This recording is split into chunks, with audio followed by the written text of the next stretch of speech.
छोटे से कस्बे में रहने वाला सुरेश शहर की दौड़ भाग भरी जिंदगी में उलझा एक कामयाब इंसान बन चुका था। बैंक में ऊंचा पद, आलीशान घर और हर सुख सुविधा, सब कुछ था उसके पास। पर इन सब के बीच कहीं उसकी मां सुमित्रा देवी की ममता, वो गर्म हाथों का स्पर्श और गांव की वो मिट्टी खो गई थी। पिता का देहांत पहले ही हो चुका था और मां अकेली गांव में रहती थी। सुरेश ने कई बार उन्हें शहर आने को कहा, पर सुमित्रा देवी हमेशा मुस्कुराकर कहती, बेटा, मैं यहीं ठीक हूं। तेरे पिताजी की यादें यहीं बसती हैं।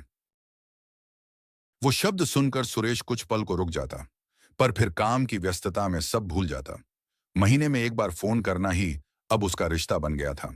एक दिन ऑफिस में काम करते हुए सुरेश को गांव से पड़ोसी श्याम काका का फोन आया। बेटा, जल्दी आ जा, तेरी माँ की तबीयत बहुत खराब है। सुरेश के हाथों से मोबाइल फिसलते फिसलते बचा। उसने उसी शाम की ट्रेन पकड़ी। पूरे रास्ते उसे माँ के चेहरे, उनकी हंसी और उनकी आवाज याद आती रही। बेटा, खाना खा लिया? ज्यादा काम मत किया कर। जब वो गांव पहुंचा, तब तक बहुत देर हो चुकी थी। माँ अपनी आखिरी सांसें ले चुकी थी। चारों तरफ सन्नाटा था। बस अगरबत्ती की महक और आंसुओं की नमी हवा में घुली थी। सुरेश की आंखों से आंसू रुक ही नहीं रहे थे। उसने माँ का चेहरा देखा, वही शांत, वही ममता भरा चेहरा, पर अब सदा के लिए स्थिर। अंतिम संस्कार के बाद जब वो माँ के कमरे में गया, तो सब कुछ वैसा ही था। पुरानी लकड़ी की अलमारी, दीवार पर पिता की तस्वीर और माँ की छोटी सी पूजा की जगह। अलमारी खोलते हुए उसे एक पुराना कपड़े का थैला मिला, जिसमें कुछ पुराने खत रखे थे। उनमें सबसे ऊपर एक लिफाफा था, जिस पर लिखा था, मेरे सुरेश के लिए। कांपते हाथों से उसने वह खत खोला। प्यारे बेटे सुरेश, अगर तू यह खत पढ़ रहा है, तो समझ लेना कि अब मैं तेरे पास नहीं हूं। बेटा, मैंने तुझे हमेशा खुश देखा है। यही मेरी सबसे बड़ी तसल्ली है।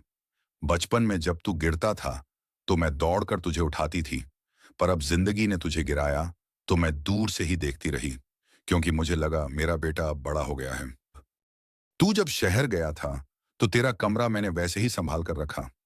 तेरे खिलौने, तेरी किताबें, तेरी पहली घड़ी, सब वैसे ही हैं। तू कहता था कि मैं तेरे साथ शहर चलूं, पर बेटा, तेरे पिताजी की यादें मुझे यहां रोकती थीं। वो हर शाम दरवाजे पर बैठकर तेरा इंतजार करते थे, और अब मैं भी वहीं बैठती थी। बस सोचती थी, शायद तू आज आ जाए। मुझे पता है, तू बहुत व्यस्त है, पर बेटा, माँ कभी व्यस्त नहीं होती। वो बस इंतजार करती है, अपने बेटे के कदमों की आहट का। तू चिंता मत करना, मैं खुश हूं। बस एक बात याद रखना, जिंदगी की असली कमाई रिश्ते हैं, पैसे नहीं। जब भी थक जाए, कभी लौट आना।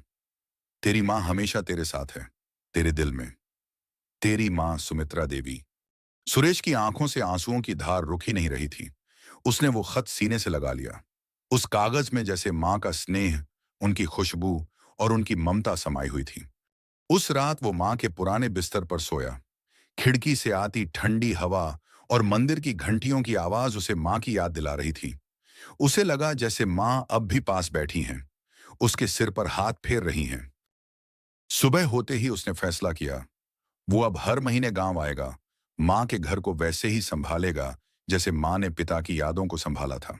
सुरेश ने माँ की तस्वीर के सामने दीपक जलाया और बोला, माँ, अब मैं वादा करता हूं, कभी तुम्हें अकेला महसूस नहीं होने दूंगा, चाहे तुम जहां भी हो। दीपक की लौ जैसे मुस्कुराई, मानो माँ ने आशीर्वाद दिया हो। सीख, माँ बाप के स्नेह को कभी हल्के में मत लो। वो जो हर दिन तुम्हारे लिए प्रार्थना करते हैं, वो ही तुम्हारी जिंदगी की सबसे बड़ी दौलत है।